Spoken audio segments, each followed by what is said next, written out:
ഞാൻ അലീന. നിങ്ങളൊരു കാര്യം അറിഞ്ഞോ? ഈ വരുന്ന ജാനുവരി 25 നമ്മുടെ സ്വന്തം ദുബായിൽ വെച്ച് അലീസ ഇവന്റ്സ് ഒരു ഫാഷൻ വർക്ക്ഷോപ്പ് നടത്തുന്നുണ്ട്. പോപ്പുലർ ഫാഷൻ ഡയറക്ടർ, കൊറിയോഗ്രാഫർ, ഗ്രൂമറായ ഡാലി കൃഷ്ണദാസാണ് ഈ പ്രോഗ്രാം കണ്ടക്ട് ചെയ്യുന്നത്. ഈ കണ്ടതുപോലെ തന്നെ സമൂഹ മാധ്യമങ്ങളിലൂടെയാണ് മോഡലിംഗ് രംഗത്ത് വൻ വാഗ്ദാനങ്ങൾ നൽകി യുവതികളെ കേരളത്തിൽ നിന്നും വിദേശത്തേക്ക് എത്തിച്ച് വൻ രീതിയിലുള്ള മനുഷ്യക്കടത്ത് നടത്തി അവരെ പീഡനത്തിനിരയാക്കിയത്. കേസിൽ ഇതുവരെ 3 പേരാണ് അറസ്റ്റിലായിട്ടുള്ളത്.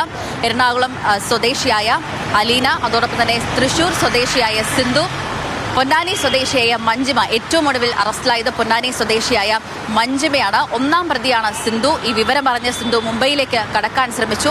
ഈ വിവരം അറിഞ്ഞ പോലീസ് മുംബൈ എയർപോർട്ടിൽ നിന്ന് സിന്ധുവിനെ അറസ്റ്റ് ചെയ്യുകയുമുണ്ടായി. നാളെയോടുകൂടി സിന്ധുവിനെ ഇവിടെ കേരളത്തിലെത്തിക്കും എന്നതാണ് നിലവിൽ പോലീസ് വ്യക്തമാക്കുന്നത്. ഇവർ പോയിട്ടുള്ളത് ജനുവരി ഫെബ്രുവരി ആ കാലഘട്ടങ്ങളിലാണ്. വിസിറ്റിംഗ് വിസ ആണ്.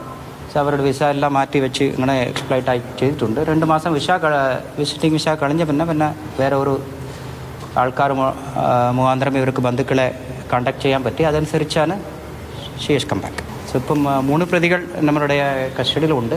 ഇത് ഡീറ്റെയിൽ അന്വേഷണം ചെയ്തിട്ട് നമുക്ക് വിശദമായിട്ട് പോകാം. ഈ കേസിൽ ആകെ 5 പ്രതികളുണ്ട് എന്ന് പോലീസ് പറയുന്നു. ഇതുവരെ 3 പേരാണ് അറസ്റ്റിലായിട്ടുള്ളത്. 2 പേർ കൂടി ഇനി അറസ്റ്റിലാകാനുണ്ട്. ഈ വൻ റാക്കറ്റ് തന്നെ ഇതിന് പിന്നിലുണ്ട് എന്നത് പോലീസ് സംശയിക്കുന്നുണ്ട്. ചില സൂചനകളൊക്കെ തന്നെ പോലീസിന് ലഭിച്ചിട്ടുമുണ്ട്. അവരിലേക്കും ഉടൻ എത്തും തന്നെയാണ് പോലീസ് പ്രതീക്ഷിക്കുന്നത്. 2 പരാതികളാണ് പോലീസിന് ലഭിച്ചിട്ടുള്ളത്. നിലവിൽ ഒരു ഇമെയിൽ സന്ദേശം വഴിയാണ് ആദ്യം ഒരു പരാതി ലഭിച്ചത്. മേക്കപ്പ് ആർട്ടിസ്റ്റായ ഒരു യുവതിയെ വിദേശത്തേക്ക് ജോലി വാഗ്ദാനം നൽകിയാണ് അവിടെ എത്തിച്ചത്. 2ാമത്തെ പരാതി മോഡലിംഗ് രംഗത്ത് യുവതിക്ക് വൻ വാഗ്ദാനം നൽകിയാണ് ഈ പ്രതികൾ അവിടേക്ക് എത്തിച്ചത്. ഇതിനിടയിൽ പരാതിക്കാരിയുടെ ഒരു ശബ്ദ സന്ദേശവും പുറത്തു വന്നിട്ടുണ്ട്. സമാനതകളില്ലാത്ത ക്രൂരതയാണ് താൻ നേരിട്ടത് എന്നാണ് പറയുന്നത്. ബലായിട്ട് ഡ്രിങ്ക്സിൽ എന്തോ ഒരു വെള്ളപ്പൊടി കലക്കി തന്ന് കുടിപ്പിക്കുകയും ബോധം പോകുന്ന രീതിയിലാക്കിയിട്ട് അവരുടെ വേറെ ആൾക്കാർ വരെ പോവുകയൊക്കെ ചെയ്തിരുന്നത്. അങ്ങനെയാണ് ഒരുപാട് ശാരീരികമായിട്ട് ഉപദ്രവിക്കും.